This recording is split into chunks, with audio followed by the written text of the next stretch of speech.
Well, good morning, and thank you very much for joining us. I am Yori Folari. Okay, our guest this morning is Honorable Ismail Gedaka.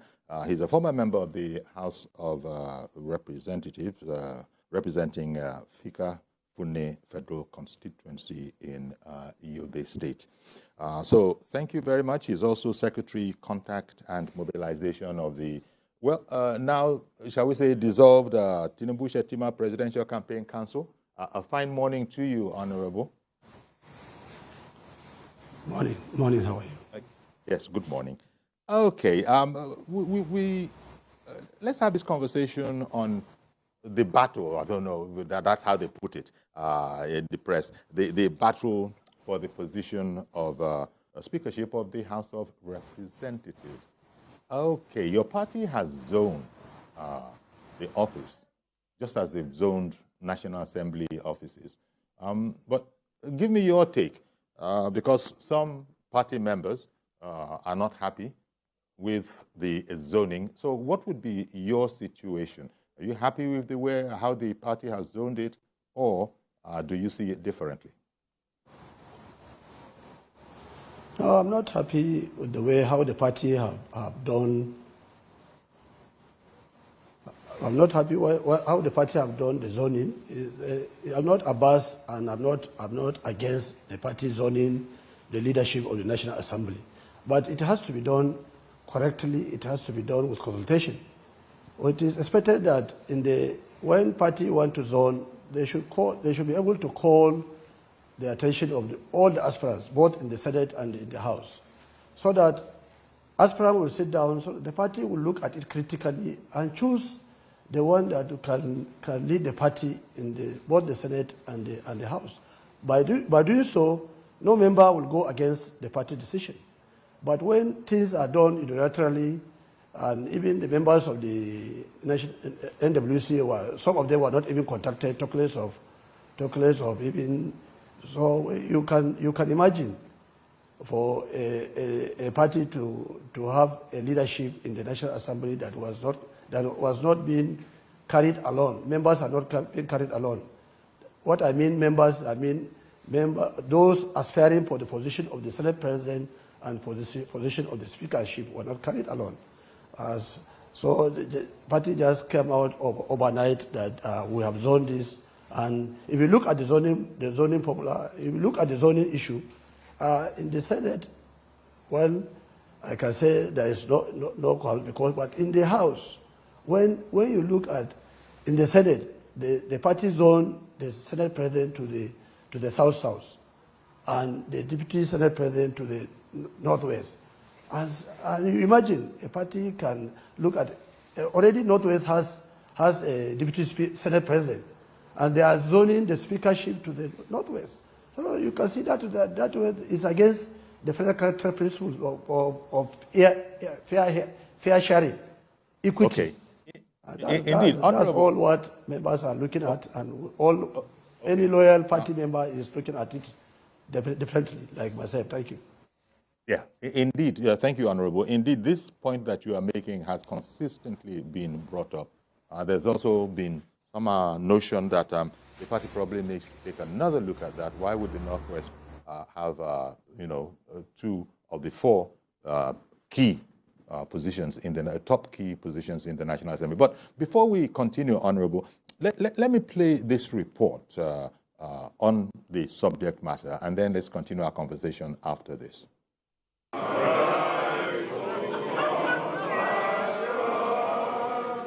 The coast is getting clearer for Tajuddin Abbas and Benjamin Kalu to clinch the coveted seats of Mr. Speaker and Deputy Speaker of the 10th House of Representatives. The Joint Tax Forum, an assembly of members-elect across party lines, meets to further strategize on delivering the party's choice as the inauguration of the 10th National Assembly draws near. Solidarity comes from the President of the Senate hopeful, Godswill Akpabio. My late mother told me that I should be aware of the 3 G's. The first G is God Almighty. The second G is what? The God. And the third one is what? The government. May you conduct your affairs mindful of the admonition of my late mother by respecting the 3 Gs. It's the first time Speaker Femi Gbajabiamila will be talking publicly on his decision to pitch tents with Tajudeen Abbas. He describes Tajudeen Abbas as a man with tremendous capacity to lead the parliament. One of the reasons why Northwest wanted vice president. The president-elect decided to go to the Northeast. So the least he could do was to compensate them with the speakership in terms of what they bring to the table. It's as simple as that. I am here to put on the record that not just from today, that right from day one, when the NWC, the National Working Committee of my party, put it on the table, that they have come up with a zoning arrangement. As from that date and day, I therefore called my bid to contest for the speakership of the 10th House of Representatives off. Tajudeen Abbas and Benjamin Kalu appreciate support received thus far. Their pledge is that they will not let their colleagues down. We put our interest, what we are supposed to take home, by the end of that particular year, we were given only 30% of what was put in the budget. As Parliament, to give to Nigeria what is the best. It is not about any party. So today, I join my colleagues to assure you that this is your home, a home where we will bet leaders. Halazana Dodogwa's backing out of the race may have created a crack in the rank of the 7 aspirants known as G7. More aspirants are expected to toe the party's line in days ahead as members-elect count down to the proclamation and inauguration of the 10th National Assembly. Jokeatsa, TVC News, Abuja. Okay, then. So, in case you just joined us in the middle of that report, our guest is Honorable Ismail Gadaka, who is a former member of the House of Representatives and a party member. Okay, so Honorable Ismail Gadaka, you saw on that clip the explanation that it was not really an error, it was in the interest of fairness and equity. So this coming, you had just expressed that. How does anybody do the kind of thing that your party has done? That is not consult with people, which is what you said. But, maybe you want to take it from that report and Honorable Speaker Gbajabiamila commenting. Thank you. I heard what my speaker just said. Speaker Gbajabiamila is the product of consultation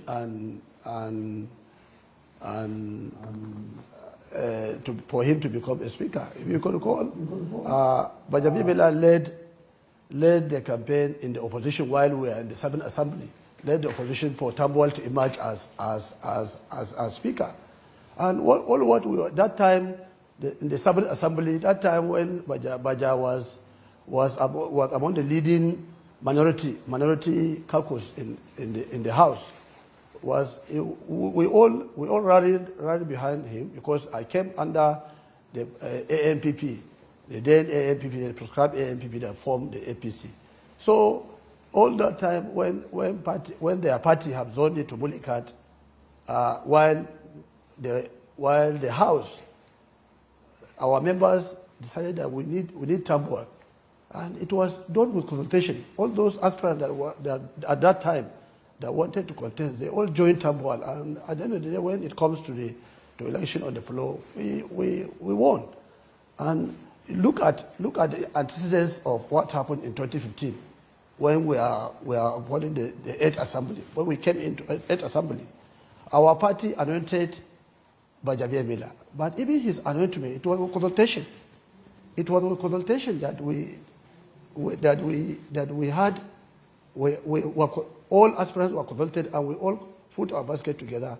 But along the line, something happened when we were called at the ICC. Before we come, already there was under tune dealing that before we come, election have already taken place in the Senate. while our people are already at the ICC. And that was how Baja lost that time, not that because we don't have the number. But now that in the 9th Assembly, when he came back and our party still came back for the second time, Baja was anointed, but it was a consultation. The President Deputy Speaker was a candidate, but he was called, his attention was drawn, the party drew his attention, and he withdrew in the best interest of the party, because nobody wanted to go against the party when you are being consulted. Nobody will go against the decision of the party when it is being consulted.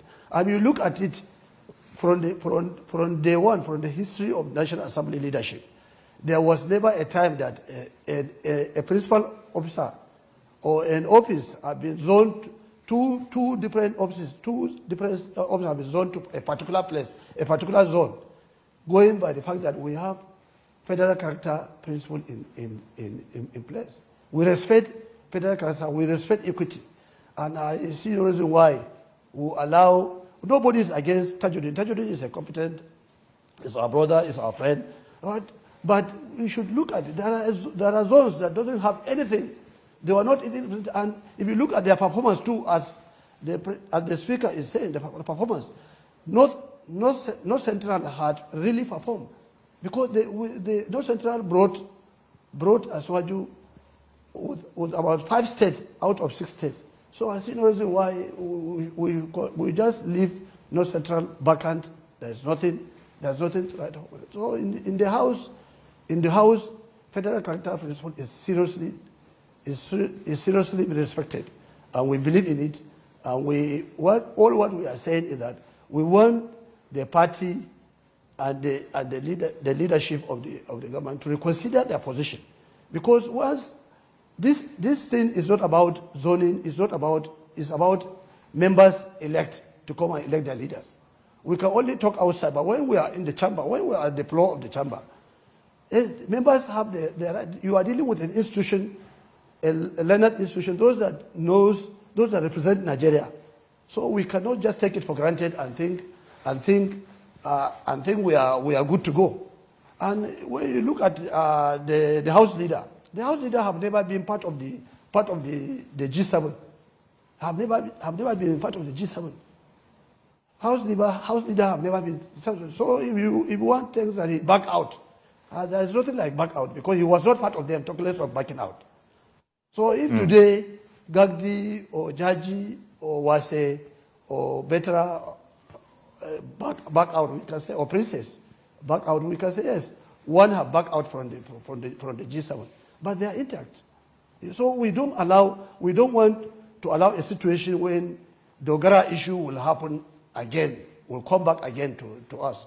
God forbid, we are not hoping for that.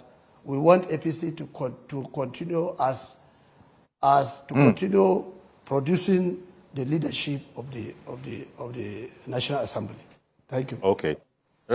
Before I continue, let me bring on Uche, who has called in from Anambra State. Good morning to you, Uche. Yeah, good morning. Good morning, sir. Thank you for calling in. Yeah, good morning, the Honorable. Okay. Yes, please continue. Thank you. Good morning. How are you? Yeah, this is Nick. I'm calling from Newi. From Newi. All right. Go ahead, please. Just like the Honorable said, in my own view, I think the way, from my own understanding, the way it's being construed is they're supposed to, you understand, go to the house and elect their leaders. Yes, so what they should tell them to do is to make sure that if you are getting your leaders, make sure you get it from the geopolitical zones. We have 6 geopolitical zones in this country. I get it, me. So we have 4 remaining. So these 4 should be shared. The northwest, the north central, the south, and the southeast. I get it. So they should be shared. They should share it, not that one geopolitical zone should now have the deputy the president and also have the speaker. I mean, I mean, what are we even preaching? We are talking about, making sure that everything goes to all the regions. We are talking about equity. In fact, it was because of the equity that some of the governors came up, in the APC. They said, no. Because for what we had initially, when the chairman, Adamu, said that there is another candidate in the person of Ara. Not until another news now came up. So if the northern governors should come up and say no to that, so what is happening now? So let us be careful the way we speak from the two sides of our mouth. Let us just be careful, and so that this country that is called Nigeria will not, be having issues that are irrelevant. So as far as I'm concerned, this issue should be dealt with in the House. The House should take care of their own and do this, and at the end of the day, the leaders will emerge. Okay. Well, thank you very much, Uche, for contributing. And, Honorable Gadaka, just like you were saying, Uche is also reiterating that it's all about equity, it's about fairness. And but I can't but go back. I would like to imagine that the APC is a caring party, especially to its members. And the explanation apparently appears to be difficult, but there it is. You had it from Gbajabia Miller, who was explaining that, well, there are other considerations. Now, the question I wanted to ask you is, you said, may God let us not have a kind of situation that we've had in the past that was quite quincy to most people. Is there no way out of this if the party, well, I don't want to use the expression sticks to its guns, but in the light of the explanation, if the party leadership does believe that it has done what is appropriate, is there no room for rapprochement? Because if we go into the election like this, with these very hard, divisive lines of we're not happy with what you did because you didn't treat us right, might it not end up exactly where you prayed that may we never see that kind of thing again politically? Well, thank you, my brother. There are a lot of ways we can.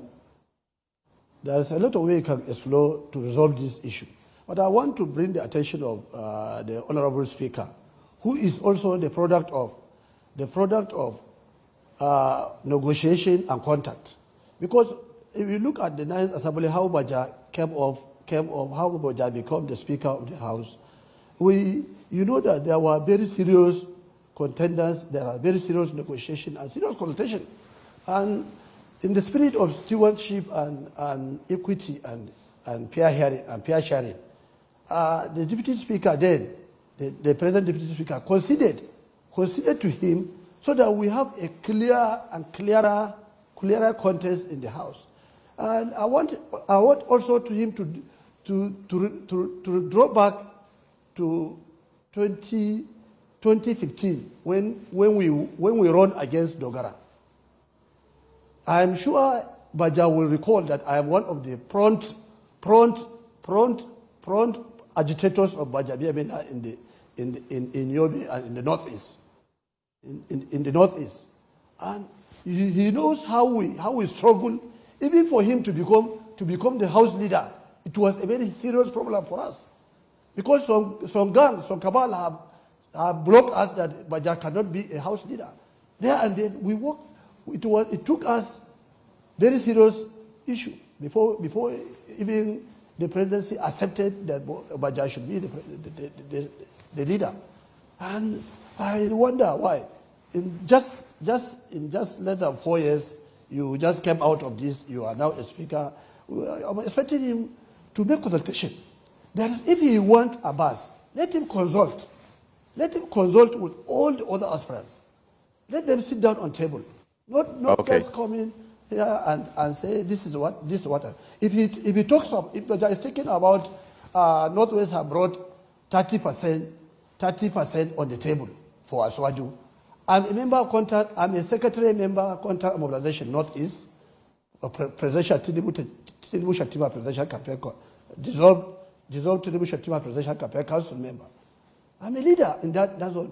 He should look at it that Atiku comes from the Northeast.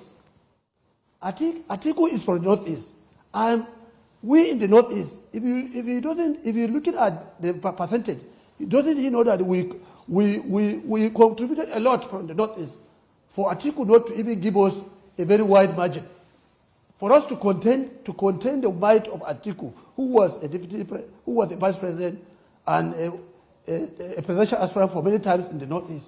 But we stood ground and defended the democracy, defended Tinubu's ideal. And we know Aswaju is a party man. Aswaju is a man of equity. He doesn't want somebody to be oppressed. He doesn't want lopsidedness. He wants free and fair democracy. And he wants to defend democracy at all costs. And I'm sure with the type of president we have, very much sure and very much happy that Aswaju will work into this and will come out with a better solution, inshallah. Okay, let me bring on Easy in Yenagoa. Good morning, sir. Good morning, Uncle Yeri. Thank you for calling in. Today's program is really in the front burner. This issue of speakership, Senate President have lingered for all.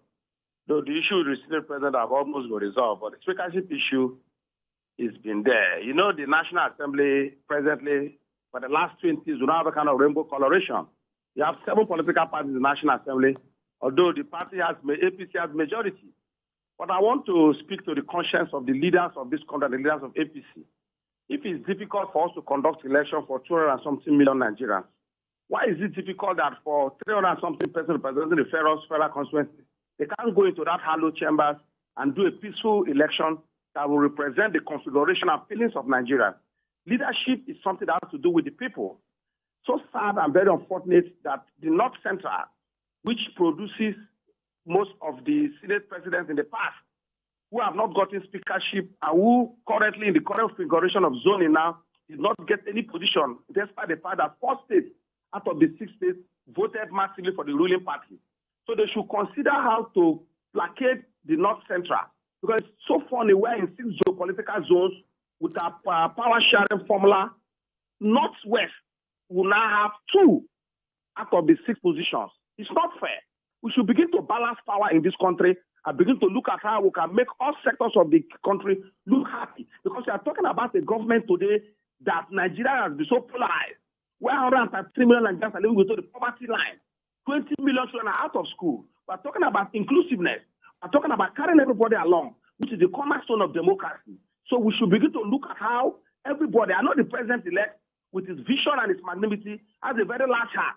I don't want to conclude that what they have zoned will be what will fall out in the floor of the House. The president-elect knows politics very well, has been in the tunnel for a long time. You understand the dynamics. He knows what is good for this country. He should use his vision, his wisdom to ensure that all the 6 geopolitical zones have one positions moving forward, so that Nigerians can look at the government as an all-inclusive government. We are talking, look at what is happening presently in the presidential election tribunal. You see the direction. You look at all the waves. We need to be able to sincere in our leadership.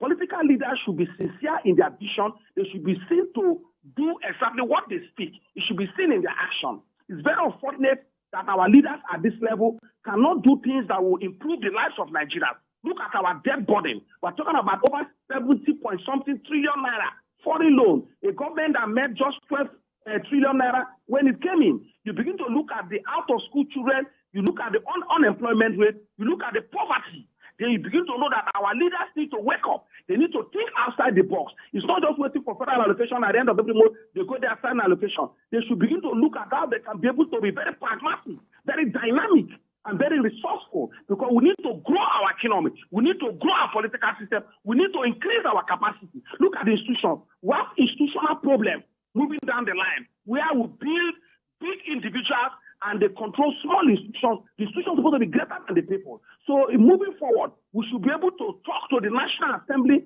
They are men of caliber. They should be able to reason. They should think properly. They should be able to vote those persons institutions that can be able to work. Because I don't envy the next administration, because there's a lot. Okay.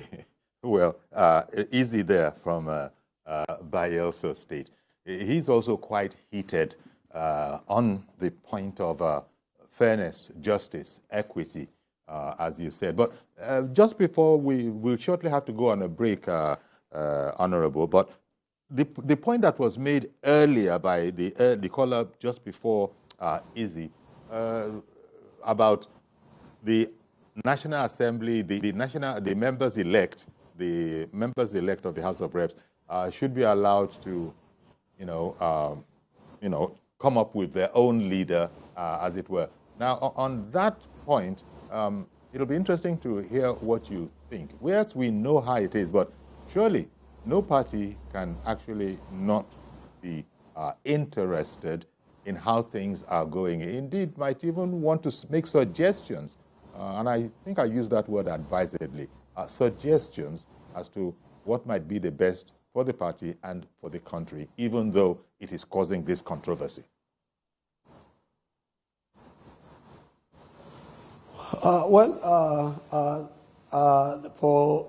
As far as I'm concerned, member-elect are the people who are going to elect their own leaders at the end of the day. And I want us to be mindful that all those members-elect are people of caliber, people that represent the whole country, people that come out from different federal constituencies, different cultural background. They know what is good for Nigeria and what is good for themselves, because the leadership is for themselves, for the country, and for themselves. So as far as all what we are saying, we are just bungling. But at the time we pop into the chamber, the hallowed chamber, members are allowed to use their number 6, to use their intellect, to choose the best leaders for themselves. So it's better right from the word go. We started on a very good notion by making the party to know that all this, they are just anointing, they are just trying to share it according to those. Now it is now left for members to choose those that the party has done, because the party goes to geopolitical zone, not to individual. Just like it has been done this time around.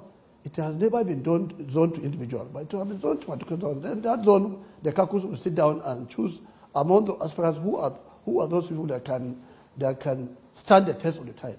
And that was how things are done. But I'm advising, my own advice on this is that parties should always consider that we are dealing with member-elect. We are dealing with those that know their right. Those people that their constituents send them to the hallowed chamber to come and represent them in Nigeria. Them in Nigeria. So we should be mindful of various agitations from various zones. So imagine we cannot skip North Central just anyhow like that and overload a particular zone. It can't be possible. All right. So that's my sincere advice, that we should resent on it.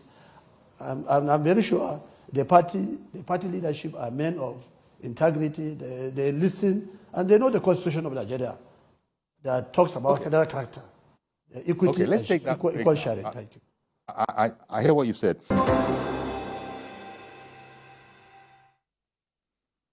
Okay, welcome back to this conversation we're having this morning with Honorable Ismail Gadaka, who is a former member in the House of Representatives representing the Fika-Fune Federal Constituency. As you know, sort of strong support is coming. The Nasarawa State helmsman has said that we will, back Akpabio Abbas. That's the governor speaking there. And it is a delicate issue because you are making the case, Honorable, for North Central. As you put it, paraphrasing you, North Central cannot just be left out like that in the interest of fairness, and you've explained it.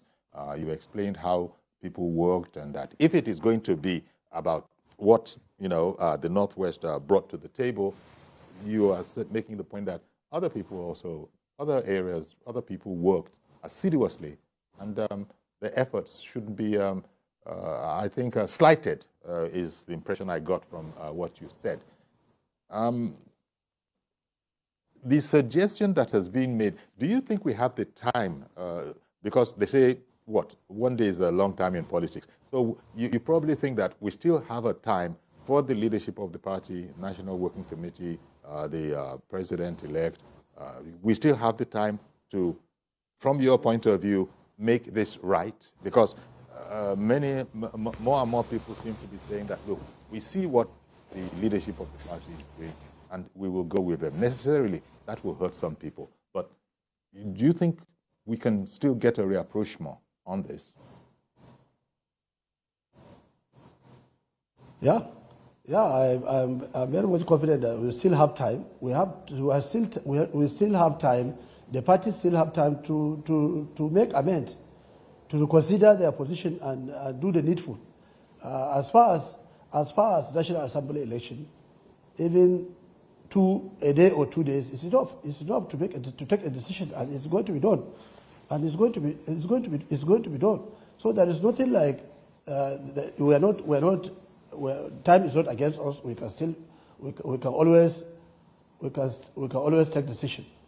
So as far as I'm concerned, before the president proclamation of the National Assembly election, things can change.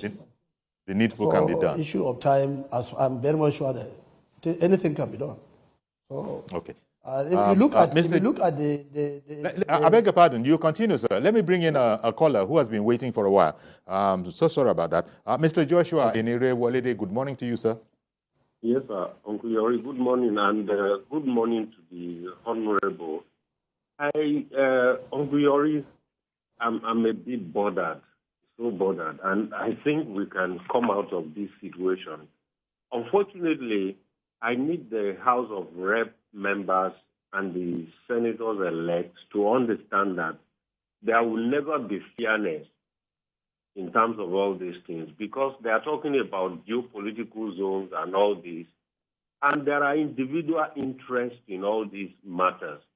The problem with us is that our politicking is so monetized that people have spent so much money to win their elections. So the point now is how these appointments will go to settle the debts that they have. So we have big issues that are beyond the geopolitical zones they are talking about. But I want to appeal to their conscience and to the conscience of Nigeria and the president-elect. Buhari is about going now. Buhari is being insulted everywhere, and everybody is saying that his government failed. It is not the government of Bajabiamila. It is not the government of Senate President. All of them are like saints. It is Buhari everybody is calling. Now it's going to be the same thing with Tinubu. This man is coming in, he has a government, he has a program.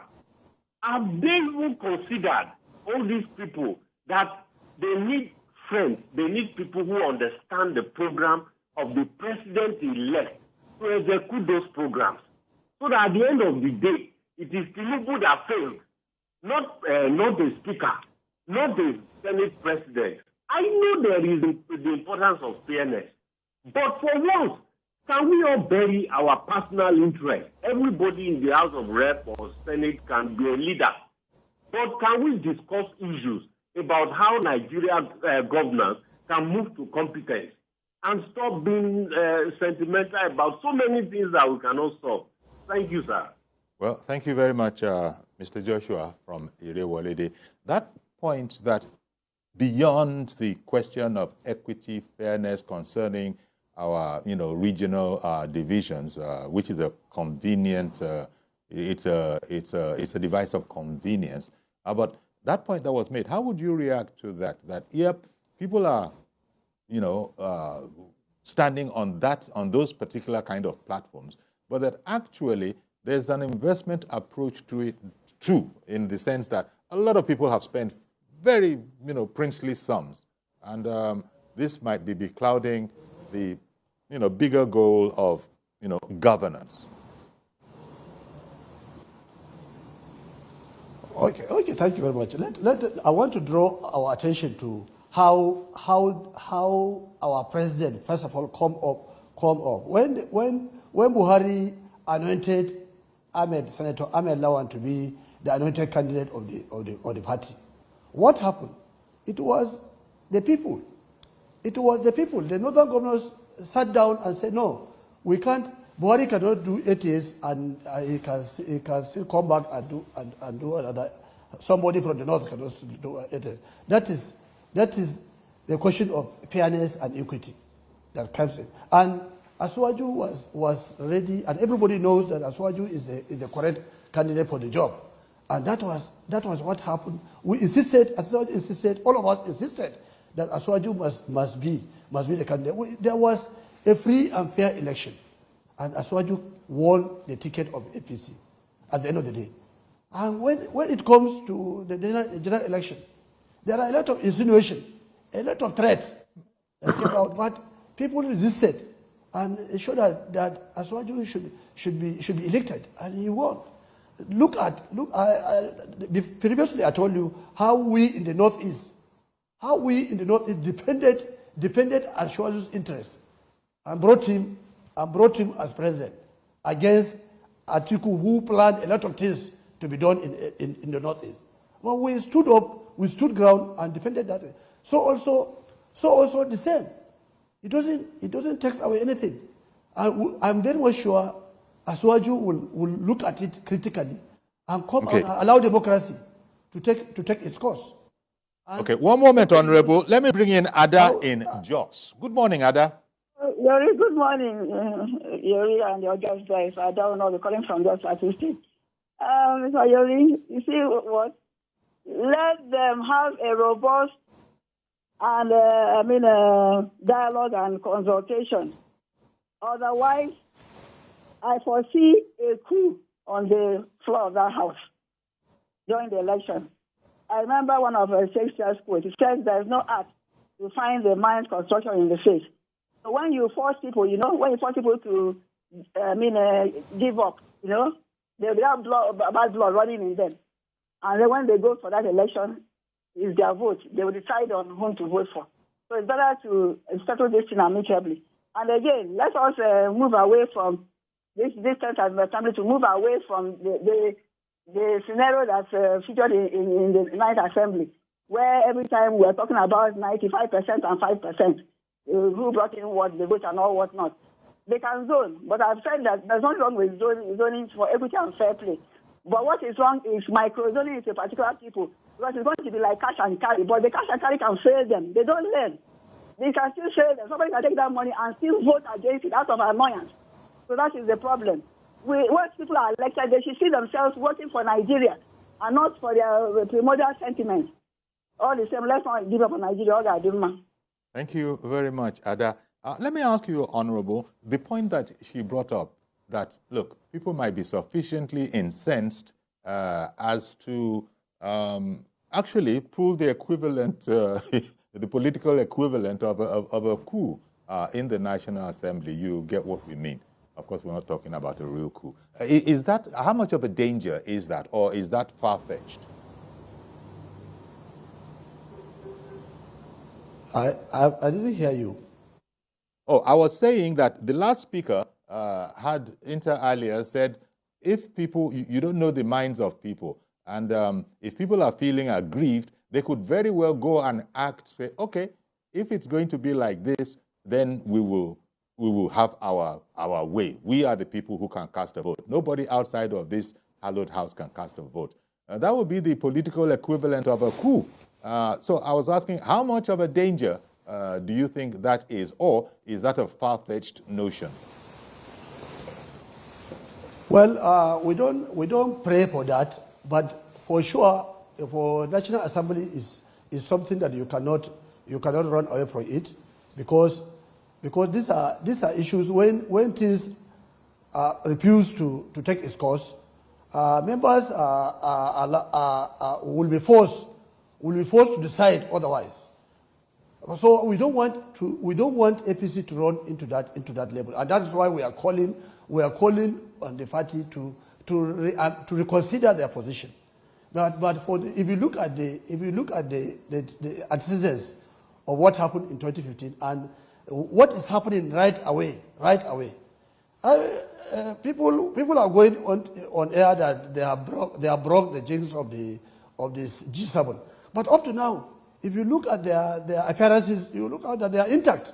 So we don't want a situation of political coup to happen in the 10th Assembly. And we will not allow that because this is our own party and this is our own country and this is our own president. And I'm sure Asuwaju is a master strategist. He's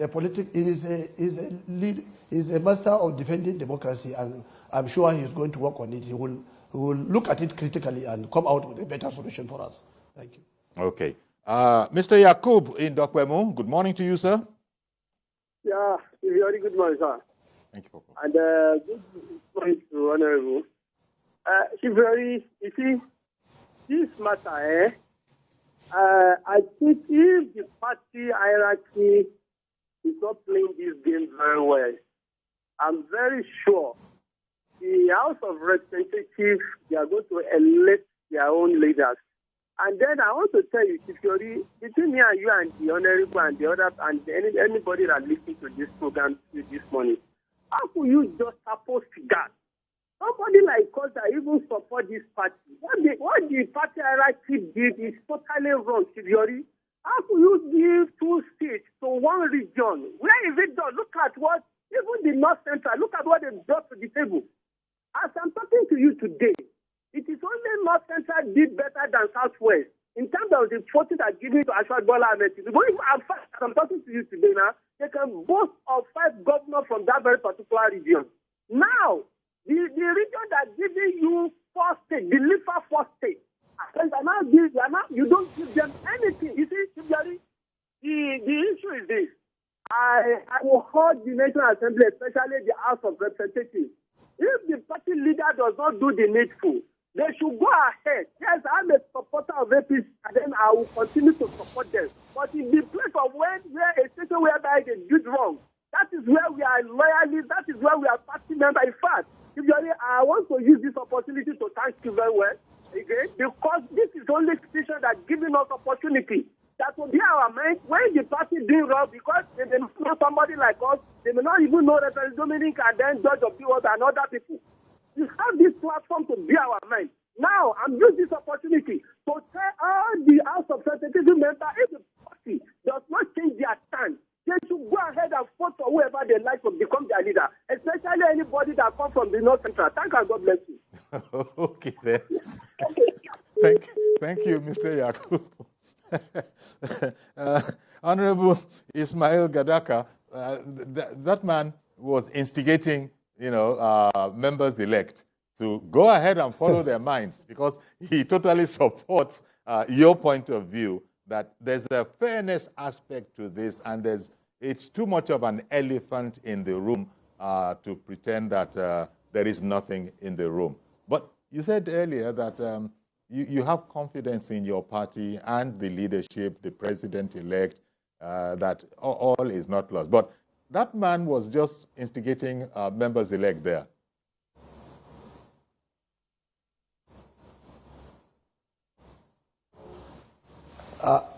I think members-elects are people of reputable characters, are people of integrity. They know what is good to be done. And I'm very well confident that all the caliber of members-elect that we have, they will reason and follow things logical to the conclusion. Before things are done that way, you have to exhaust all possible negotiation and contacts and lobby. If things fail, then members elect on their own, they can go and sit down and look at the best speaker for them and elect. But I'm sure it will not go to that extent. It will not go to that extent.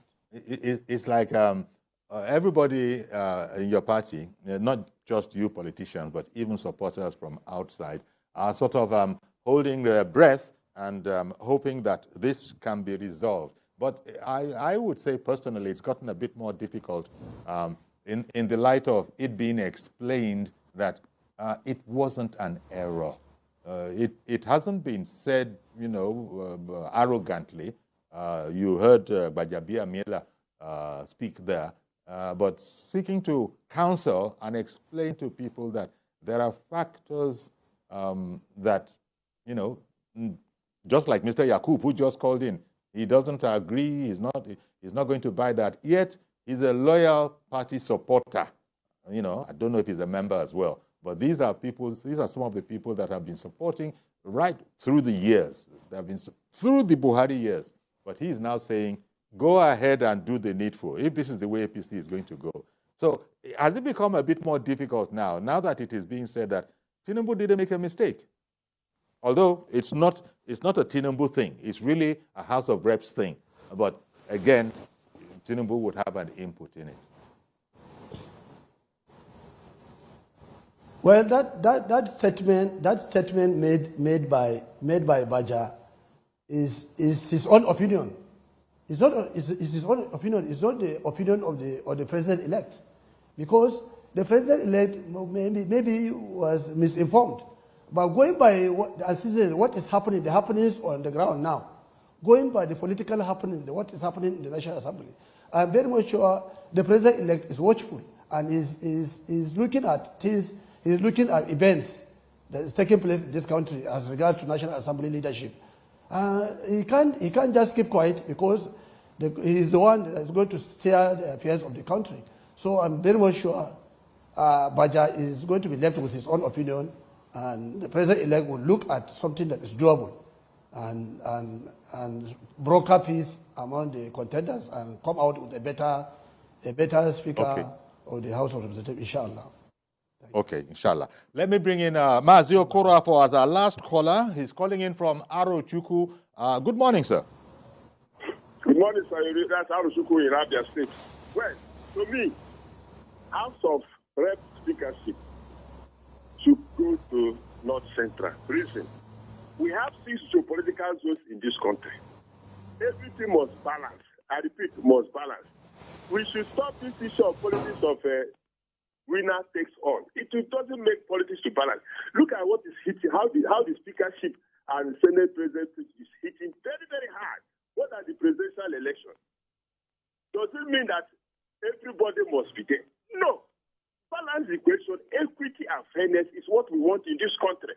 Let us not, because this man did not vote for you, because this man did not bring vote for that. No, that is not politics. That is why I say we don't have sportsmanship in politics.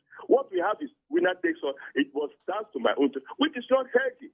Politicians in Nigeria should face the reality of life, know what is happening, know where the ball is rolling, so that to balance well, so that when we go to National Assembly, everything will be moving freely, whatever. But when we come back at the time we are going to Speakership and House of Senate President, we see having clashes start. You see that we are going to have what we call boxers and what? Karate people in the National Assembly. If they are doing this way, let us face reality of life, equity and fairness. Good morning, Mazi Okorafor from Arochukwu in Abia State. Thank you, Mazi Okorafor, calling in there from Abia State. Well, Honorable, it's very much what you've been saying. I suppose, subject to, if you had any last few words, this is a place to leave it as we continue to watch the political horizon and see how your party reacts to this. Would you like to say some final words on this matter? You've been very clear on the fact that you don't think your party has done the best that it could have done in this situation. I think I'm very much happy and very much sure that our party will sit down just like they did. Look at the time they called all the aspirants, the aggrieved aspirant. I'm expecting the party to call all the aspirants of the House of Representatives, sit down together, look at it critically, and decide on who to be and which zone to be considered to take the speakership position. With all interested in the House of parties involved. By doing that, all the aspirants, when they did it, the consultation is very key.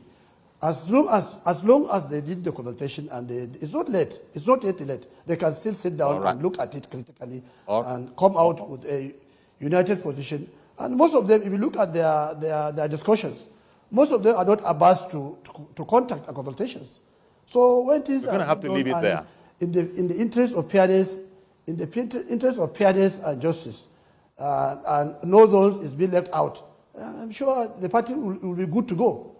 And okay, I'm sure that's a fine place to leave it. The president-elect will also come and work in.